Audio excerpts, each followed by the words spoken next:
The Ries Report with Al and Laura Ries.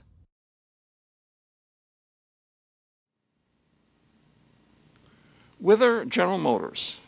Bloomberg News yesterday had a big report. GM likely to file for bankruptcy. GM? General Motors? That's General Motors? I mean, General Motors is one of the world's largest companies. In the last 3 years, General Motors has had sales of $581.1 billion. That's $500 billion. And so how much money did they make in the last 3 years? Well, of course, they didn't make any. They lost $51.3 billion.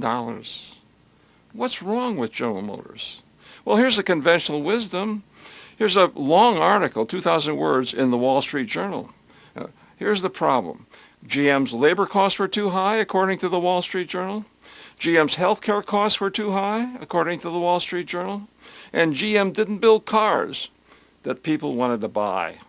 Oh, really? What about brands?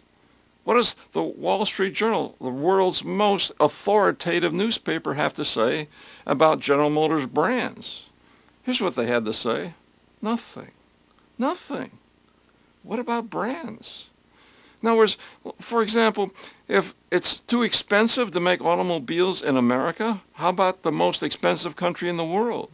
This country, it costs 17% more to manufacture anything. And of course, this country is Germany. And Germany is the headquarters of two of the most powerful automobile brands in the world, BMW and Mercedes-Benz. What's the difference between Germany and America? Well, and German companies build brands. American companies seem to be building automobiles. There's a big difference. For example, Business Week has its annual brand value issue. Every year they have a list of the top 100 global brands. On that list of 100 global brands, there were 10 foreign car brands, 10, of which 5 were from Germany. Audi, Porsche, Mercedes, Volkswagen, and BMW. How many General Motors brands were on the list of the 100 most valuable world brands? Unfortunately, none.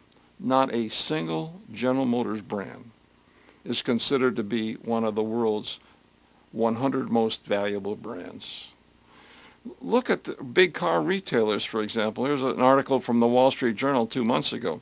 Big car retailers write off domestic brands. As a matter of fact, value of Detroit brands, according to the accountants working for the retailers, is absolutely zero, not worth anything. Incredible. General Motors' leading brand, as you know, is Chevrolet. And it's not that Chevrolet hasn't been supported by advertising. In the last 10 years, General Motors has spent $7.1 billion on Chevrolet advertising. Chevrolet is the most heavily advertised brand in America over the last decade. This morning, General Motors was worth only $2.3 billion on the stock market. Incredible. Absolutely incredible. What's General Motors' problem? They don't build brands. What's a Chevrolet? A Chevrolet is a large, small, cheap, expensive car or truck. If you put your name on everything, like General Motors is doing with Chevrolet, the brand doesn't stand for anything. So your advertising tends to be very, very generic. An American Revolution? I mean, what does that mean? Doesn't mean anything to the car buyer.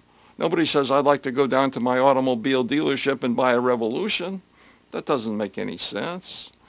Now, in the annual brand value issue, there was 52 brands out of the 100 are American brands, but only one automobile brand made the list, and that brand was Ford.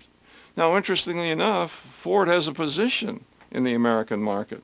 Ford is a leading truck brand. If you say, I want to buy a truck, most people think Ford first. Matter of fact, in the first 11 months of this year, Ford outsold every other truck brand, Chevrolet, Toyota, Dodge, Honda, and GMC. More than 1 million Ford trucks were sold in the first 11 months. Toyota, as you know, leads in automobiles, in cars. Toyota was well ahead of Honda, Chevrolet, Ford, Nissan, and Hyundai. The Toyota brands stand for something. I mean, Toyota stands for reliability. You say reliability, people say, hey, that's Toyota. Hybrid, oh, that's the Toyota Prius. You want a youth? That's Scion. You want a luxury car? That's Lexus. Each one of Toyota's brands stands for something in the mind. And as a matter of fact, all four Toyota brands are leaders. I mean, Toyota is the leading car. Prius is the leading hybrid. Scion is the leading youth brand. And Lexus is the leading luxury car brand. 4 brands, 4 leading brands. General Motors has 8 brands. Saturn, Chevrolet, Pontiac, Buick, Cadillac, Hummer, Saab, and GMC truck. So, do these brands lead in anything? They have 0 leaders. 8 brands, no leaders. That's a problem. That's a serious problem. Well, it's too expensive to make cars in America. Hey, the 50th most valuable brand in the world, would you believe, was Harley-Davidson. It had last year sales of $6.1 billion. And how much money did it make? A lot. Net profit after taxes, 15.2%. I mean, that's 3 times more than the average large American company, which makes about 5% net profit after taxes. What's a Harley-Davidson? See, the difference is when you have a brand stands for something. What's a Harley-Davidson? It's a hog. It's a big, powerful motorcycle. It's a hog. Matter of fact, the Harley Owners Group, H-O-G, hog. I mean, they're focused on a single idea. Yeah, what happened when the lightweight Japanese bikes arrived in America? Harley ignored them. Hey, they're not hogs. What happened when the fashion bikes arrived in America, like the DUCATI, for example, from Italy? Harley ignored them. They're not in the fashion business. They're in the hog business. They're motorcycles. Motorcycles for the American people that really like a big, powerful motorcycle. Whither, General Motors? What do I think? I don't think General Motors is long for this world.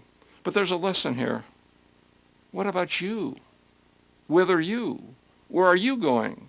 If you're going to make progress as a person, if you're going to make progress as a company or as a brand, you need to stand for something. Don't fall into the same trap that General Motors fell into. This is Al Ries, and that was the Ries Report.